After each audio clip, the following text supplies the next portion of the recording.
तो चलिए आज बात करते हैं आने वाली फिल्म वॉर 2 की।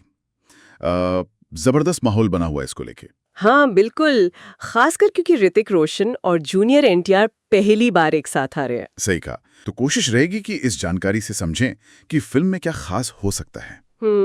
और वो जो कहानी लीक होने की बात चल रही है उस पर भी बात करेंगे। हाँ मतलब ये एक्साइटमेंट है क्यों आखिर। पहली वजह तो आपने बताई दी। हाँ। ऋतिक और जूनियर एनटीआर ये कास्टिंग ही अपने आप में एक इवेंट है। बिल्कुल, दो अलग स्टाइल के सुपरस्टार्स। हाँ और उनके बीच वो जो फेस ऑफ की उम्मीद है ना वो फैंस को खींच रही है। और फिर पहली वॉर की कामयाबी भी है।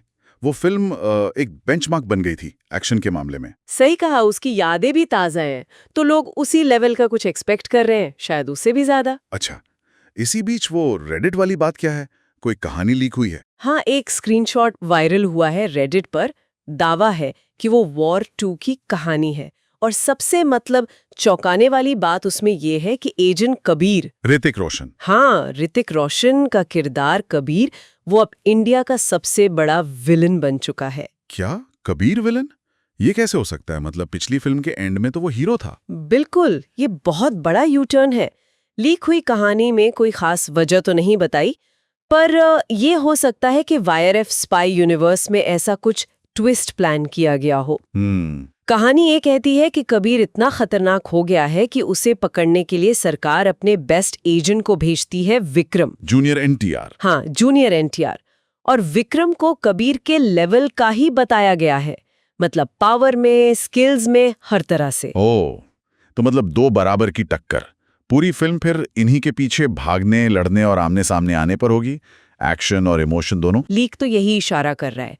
जबरदस्त एक्शन, चेस सीन्स और फेस ऑफ मोमेंट्स। ये पहले जो कुछ रिपोर्ट्स आई थी ना कि ऋतिक नेगेटिव रोल में होंगे और जूनियर एनटीआर हीरो, ये लीक उसी से मिलता जुलता है। अच्छा, लेकिन इसमें वो वाईआरएफ वाला एंगल भी तो है। वो लोग तो कहानी छुपाने में माहिर हैं। बिल्कुल, यशराज फिल्म्स खासकर अपनी स्पाई यूनिवर्स की फिल्मों को लेकर बहुत सीक्रेट रहते हैं। सुनने में तो ये भी आया है कि रिलीज से पहले स्टार्स का कोई मीडिया इंटरव्यू भी नहीं होगा।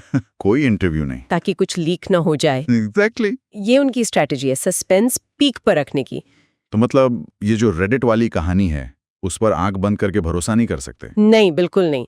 असली कहानी क्या है वो तो फिल्म देखकर ही पता चलेगा। शायद अगस्त में, 14 अगस्त के आसपास रिलीज की बात है। अच्छा, पर रिलीज को लेकर भी तो कुछ बड़ी खबरें हैं। कितने स्क्रीन्स पर आ रही है? हाँ, खबरें तो है कि बहुत बड़े स्केल पर रिलीज होगी। दुनिया भर में करीब 7,500 स्क्रीन्स पर।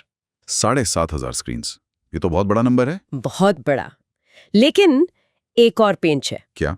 उसी दिन, मतलब सेम डे, सुपरस्टार रजनीकांत की फिल्म कुली भी रिलीज हो रही है। ओह, रजनीकांत की फिल्म।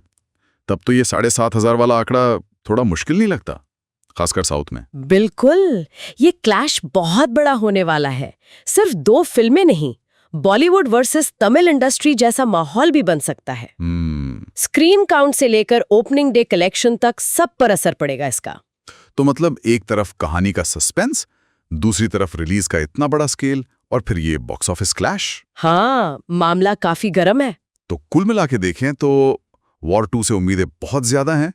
लीक हुई कहानी ने इंटरेस्ट बढ़ाया है, पर वाईआरएफ की चुप्पी ने सस्पेंस, और फिर ये क्लैश वाला एंगल। बिल्कुल, ये सब मिलकर फिल्म को रिलीज से पहले ही एक बड़ी इवेंट बना रहे हैं। यहाँ एक सवाल मेरे मन में आ रहा है, ये जो इतनी बातें हो रही हैं, स्टार पावर, लीक कहानी, क्लैश, कहीं ऐसा तो नहीं कि मेकर्स इन सब के पीछे कोई बिल्कुल ही अलग, कोई बहुत बड़ा ट्विस्ट छुपा रहे हो?